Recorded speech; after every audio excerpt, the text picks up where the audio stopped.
ఇదిగో నువ్వు మనసు మార్చుకొని మంచితనంతో వాళ్ళకి హారతిచ్చి లోపలికి పిలువు. నీ హితబోధలేవి మాకేం అవసరం లేదు. నేనివ్వనన్నాను అంతే. ఓ పెద్ద చాగంటి వార్లా నాకేదో ధర్మసూత్రాలు చెప్తుంది. అసలు నువ్వెందుకొచ్చా? ఇలా దెప్పి పడవడానికా? ఏదో నీ బుద్ధి మంచిదైనట్టు నా బుద్ధి వక్రమైనట్టు పిచ్చి పిచ్చి కోతలు కుయ్యకు. సరే సరే, నేను చెప్పాల్సింది నేను చెప్పాను, వినకపోతే నీ కర్మ. అయినా ఈ ఇంట్లో పెరిగింది ఈ ఇంటి ఆడపడుచు ధరణికే హారతివ్వాలని రాసుందేమో.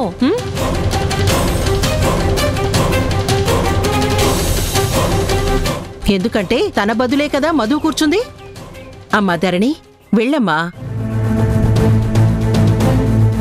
వెళ్ళి మధు చేసిన త్యాగాన్ని గుర్తించి కొత్త పెళ్లి కొడుకు పెళ్లి కూతురికి హారతిచ్చి లోపలికి పిలువమ్మా.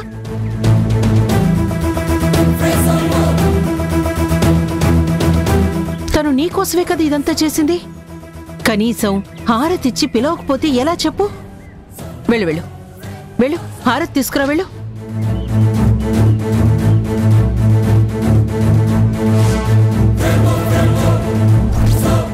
వెళ్ళమ్మా.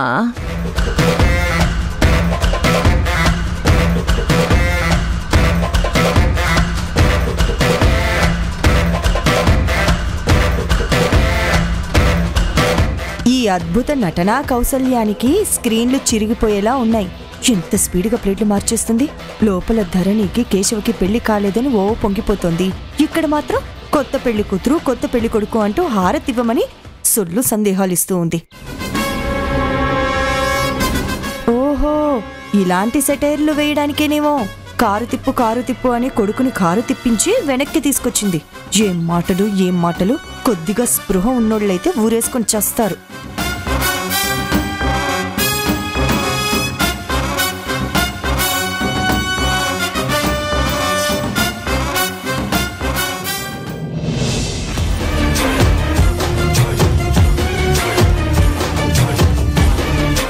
ఏరా కేశవ, నాకే వార్నింగ్ ఇస్తావా? చూసావుగా చివరికి నీ బతుకు ఎలాంటి చిక్కుల్లో పడిపోయిందో. ధరణి అనుకున్నావా సైలెంట్గా ఉండడానికి? మధురా, మధు, ఇక నీకు కష్టాలు మొదలైనట్టే. కోరి తాళి కట్టి శనిని పక్కకు తెచ్చి పెట్టుకున్నావు. ఇక ఇంతే సంగతులు చిత్తగించవలను. గోవిందా గోవిందా. ఆ మధ్యలో వేసావుగా వేషం, చెవిలో పువ్వు నుదుట నామం, ఇంకా అవే వేసుకొని కాషాయం ధరించి కమండలం పుచ్చుకొని కాశ్మీర్కి వెళ్ళిపో.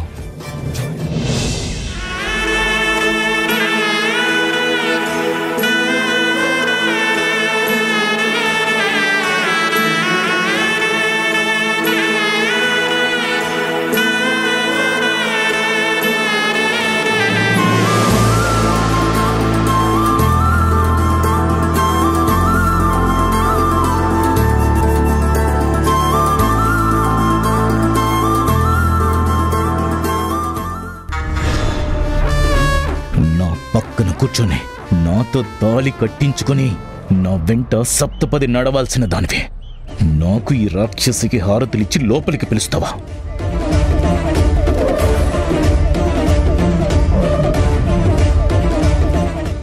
ఎప్పుడో అప్పుడు ఆ హారతి కర్పూరం మంటలా నీ బతుకు కూడా మంటల్లో కాలి బూడిదైపోతుంది.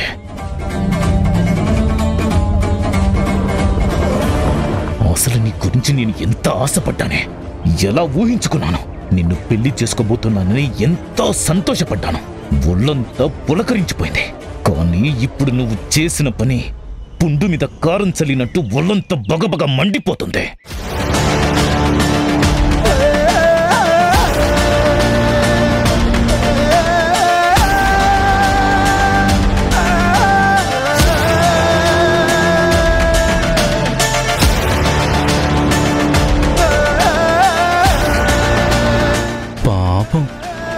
ధరణి మెళ్ళో తాళి కట్టాలనుకున్నావు, కానీ ధరణియే పెళ్లి చేసుకొచ్చిన నీకు హారతులిచ్చే పరిస్థితి వచ్చింది.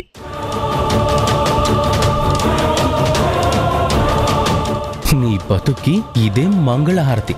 The end, close. నీ చాప్టర్ క్లోజ్ అని మనసులో అనుకుని హారతిస్తుంది.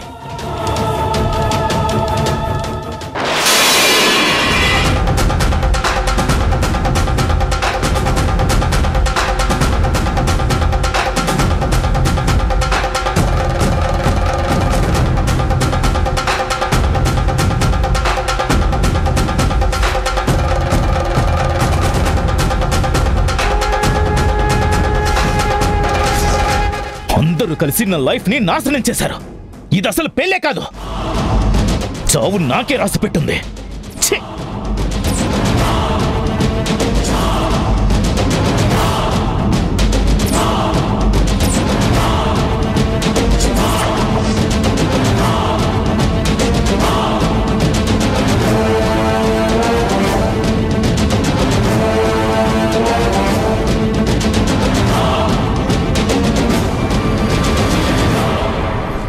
వచ్చిన పని అయిందిగా, పడ్డ సంతోషం చాలు. పదండి. అదేంటి మమ్మీ, అసలు ఎందుకు వచ్చాం, ఎందుకు వెళ్తున్నావు? రే నువ్వు పద. ఇందాకే చెప్పాను కదా, ప్రశ్నలు వద్దు, సింపుల్గా ఫాలో అయిపో అని. పదండి వెళ్దాం. ఇక్కడుండి మనమేదో కొత్త పంచాయతీలు పెట్టినట్టు వాళ్ళు ఫీల్ అయ్యేలా చేయడం ఎందుకు? పదండి వెళ్దాం.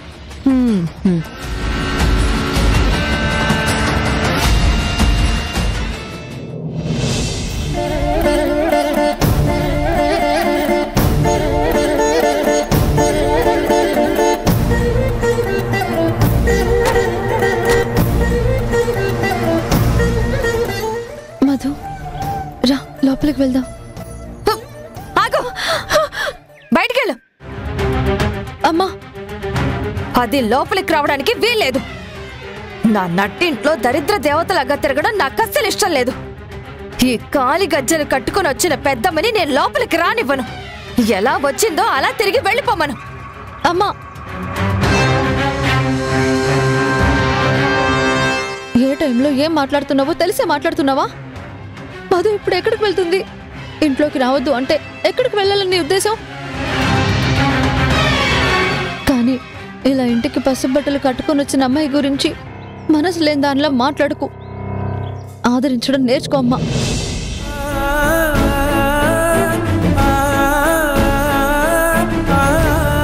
మధు దా.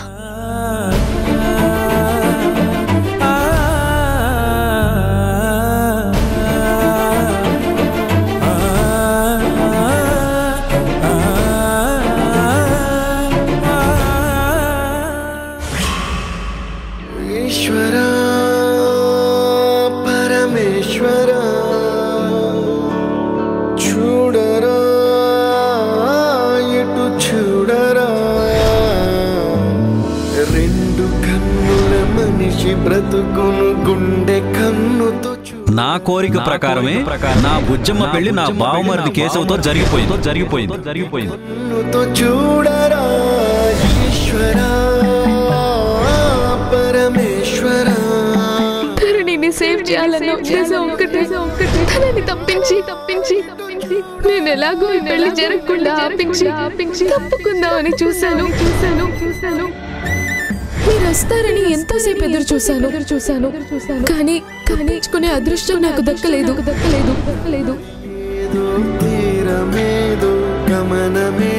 ఆ తాళి తీసేసి మాతో పాటు వచ్చేసి.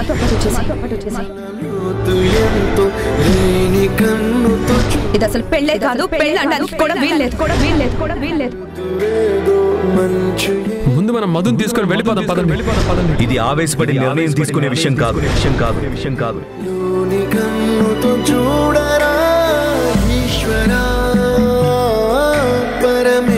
పిచ్చిది ఎంత పని చేసింది. కంటికి రెప్పలా కాచుకొని పెంచాను.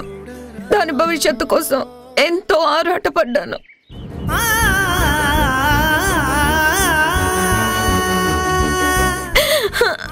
నా కన్న కూతురు కాదు అని తెలిసిన రోజున వెళ్ళాడిపోయాను.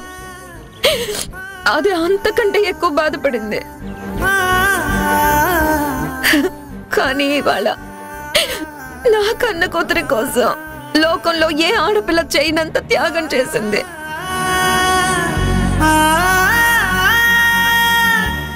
అది చేసిన పనికి మెచ్చుకోవాలో, నన్ను నేను తిట్టుకోవాలో, దాని గొప్ప మనసుని పొగడాలో, లేకపోతే ఎందుకు ఈ తప్పుడు పని చేసామని మందలించాలో అర్థం కాని పరిస్థితిలో ఉండిపోవాల్సి వచ్చింది. పాపం, మనం వస్తాం, దాన్ని ఆదుకుంటాం, ఆ కేసుతో పెళ్లి కాకుండా ఆపుతామని చివరి వరకు ప్రయత్నం చేసింది. కానీ ఆ మూర్ఖపు మనుషుల చేతుల్లో దాని జీవితం నాశనమైంది.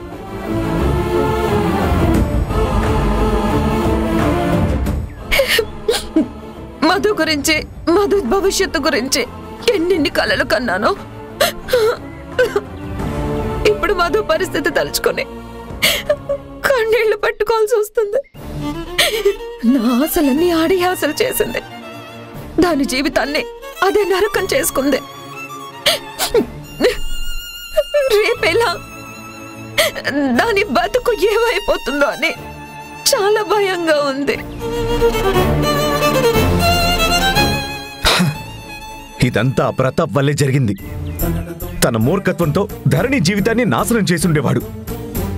ధరణి జీవితం కాపాడడం కోసం మధు ఎదురెళ్ళి తన జీవితాన్ని పణంగా పెట్టింది.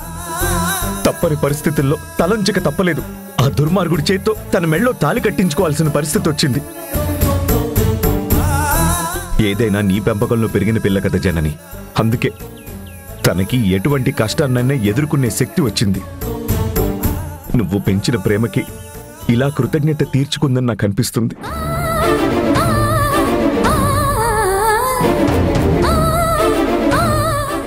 ఏంటో దాని జీవితాన్ని అదే చేతుల నాశనం చేసుకుంది గుణ. అది కృతజ్ఞతతో తీర్చుకున్నా మనం ఇప్పుడు ఏమీ చేయలేని పరిస్థితిలో మిగిలిపోవాల్సి వచ్చింది కదా. తాళి తీసేయమంటే మా అమ్మేమో పద్ధతి కాదు, సాంప్రదాయం కాదు, సంస్కారం కాదు అంటూ నాకు నీతులు చెప్పింది. కానీ ఒక్క క్షణం నన్ను సమర్థించుంటే దాన్ని ఇప్పుడు మన ఇంటికి తీసుకొచ్చేదాన్ని. జనని, ఇంకా దాని గురించి ఆలోచించుకో. జరిగేదల్లా మన మంచికే అన్నట్టు కాస్త నిదానంగా ఆలోచించి ఏదో ఒకటి చేద్దాం. మధు జీవితంలో కేశవ అడుగు పెట్టకుండా కట్టడి చేద్దాం. ఏ ఊబిలో అయితే ఇరుక్కుపోయిందో ఆ ఊబిలో నుంచి మధుని క్షేమంగా బయటికి తీసుకొద్దాం. నువ్వు కోరుకున్నట్టుగా మధు భవిష్యత్తుని తీర్చిదిద్దుదాం జనని. బాధపడకు. వాడు 3 ముళ్ళు వేయగానే మధు జీవితం అయిపోయినట్టు, ఇంకా వేరే దారేది లేదన్నట్టు అధైర్యపడకు. మన సాయశక్తులా మనం ప్రయత్నం చేద్దాం. మధుకి మంచి భవిష్యత్తునిద్దాం. బాధపడకు జనని.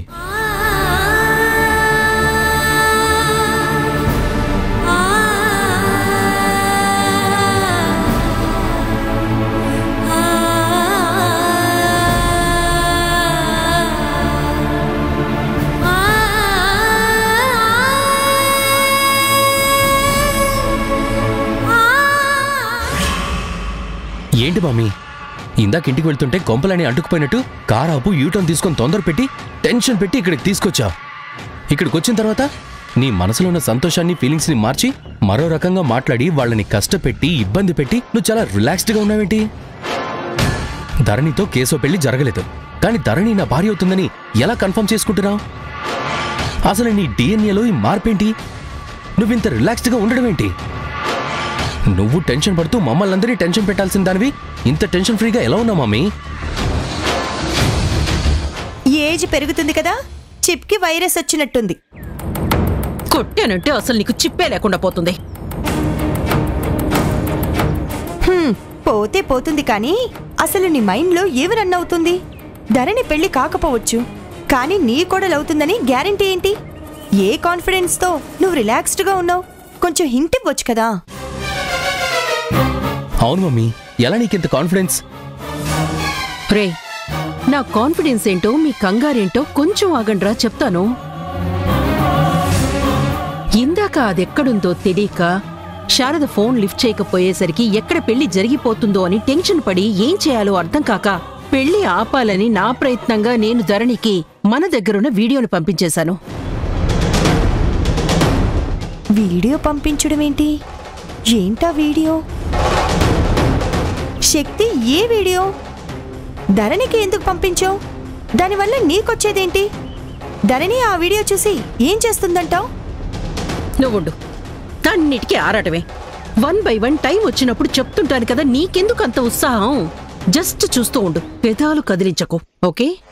ధీరజ్, ధరణి ఆ వీడియో చూస్తుండదురా. చూస్తుంటే అంత కూల్గా మాట్లాడదు. పైగా నేను చెప్పానని హారతి కూడా ఇవ్వదు. అదే కాక ఆ వీడియో ఓపెన్ చేసుంటే నిన్ను నన్ను చూడగానే బరస్ట్ అయిపోయేది. ఫర్ట్ మని మన చంపలు పగలగొట్టేది. ఆడపులిలా మీద పడి గుండెలు చీరేసేది. ఏమీ జరగలేదు కాబట్టి తను చూడలేదు అని కన్ఫర్మ్. పంపించిన వీడియో ఎలాగూ చూడలేదు కాబట్టి డిలీట్ చేస్తే సరిపోతుంది. ఏమంటావ్? వద్దు మమ్మీ, వద్దు.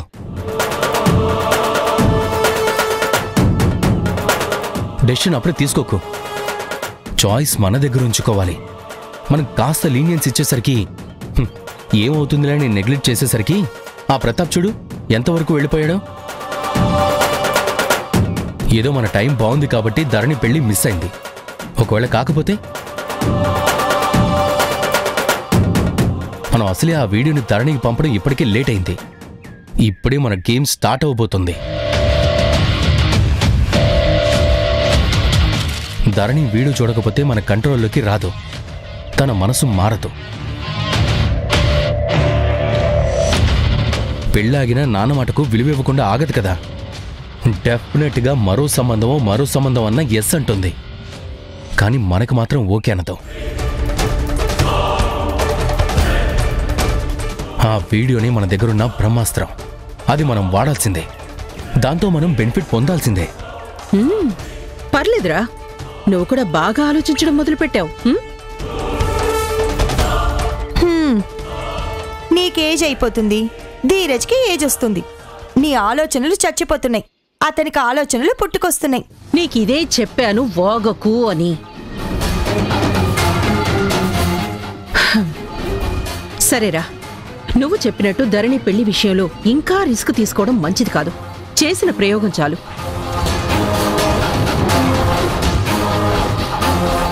పాజిటివ్గానే ఆలోచిద్దాం.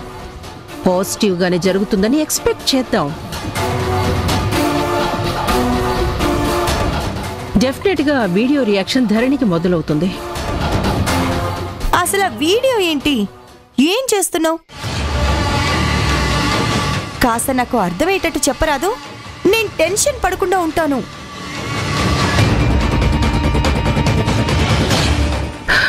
నీ డౌట్లతో నువ్వు టెన్షన్ పడి నన్నెందుకు టెన్షన్ పెడతావు గాని? ఆ వీడియో ఏంటంటే,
పదరా కార్తీ.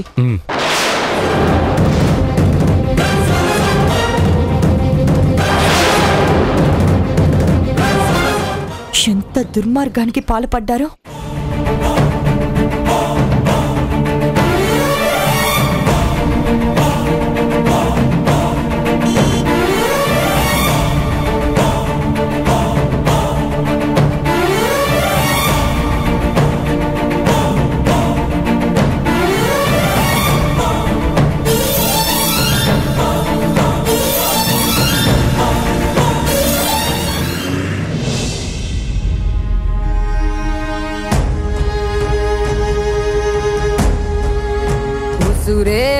ఇరిసేసింది కరుసైన కాలమిలా ఎగురేసిన జీవితమంతా చిరిమేసెను చీకటిలా బాధ నీరు కూడా భాష లేక గొంతు మూగబోయనా పొగిలినంతలోన పొంత నిండలేని నిండు వేదనా చేరదీయబోతే సాయమేమో యతి నీడ చేచెనా నేరమెవ్వరిదో దారి తప్పి నిన్ను చుట్టి వేసనా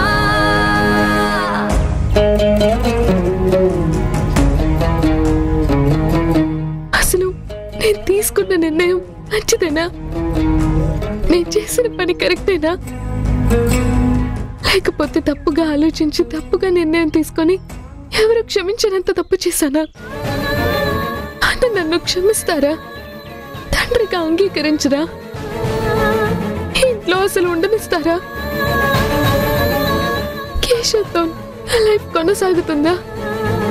అతను నన్నెందుకు ఇష్టపడతాడు? తనకి నేను అన్యాయం చేశానని నా మీద కోపం కక్ష పెంచుకుంటాడు కదా. ధరణిని తప్పించడం ఒక్కదాని గురించి ఆలోచించాను, కానీ తర్వాత జరిగే కాన్సిక్వెన్సెస్ అన్ని నేనే ఫేస్ చేయాలి. అయినా ధరణి జీవితం నాశనం చేయడానికి నాన్నకు అధికారం లేదు. నాన్న తన మాట నెగ్గించుకోవాలని, ధరణి తనతోనే ఉండాలని ఆలోచించారు. కానీ నేను చేసిందే కరెక్టే.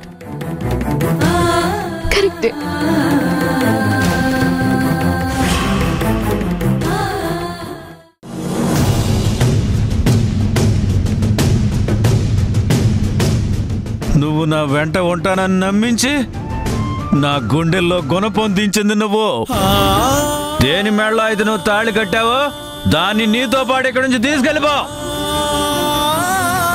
పోండి, ఇద్దరు ఇక్కడి నుంచి వెళ్ళిపోండి.